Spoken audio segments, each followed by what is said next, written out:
আপনার জন্য last question, আপনাকে বলতে হবে কোন রানী পুরুষ হয়। এমন একজন রানী আছে, সেই রানী পুরুষ, তাকে নাম বলতে হবে, সে কে? আবার কোন রানী পুরুষ হয়? সাধারণত তো রানী মহিলা হয়, তা কোন রানী পুরুষ হয়? কোন রানী কোন রানী পুরুষ হয়? সাধারণত তো সব রানীরাই মহিলা, তো এমন একজন রানী আছে যে পুরুষ, সেই রানীর নাম বলতে হবে। কোন রানী পুরুষ হয়? কোন রানী পুরুষ হয়? বাইরে থেকে সাউন্ড দিবেন না, না পারলে দর্শকের উদ্দেশ্যে পাস করবেন, দর্শক বলে দেবে আনসার।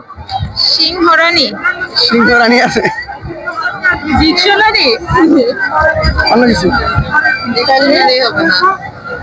পাস করবো। আপনি অনেক কঠিন করে কিন্তু পাস হইব না। যে যে প্রশ্নের উত্তর না জানবেন সেটা কিন্তু কঠিন, পারলেই কিন্তু সহজ। তাহলে পাস করে দিন। দর্শক এই উত্তরটিও পাস করেছে, সঠিক উত্তর কি হবে আপনারাই বলে দিন।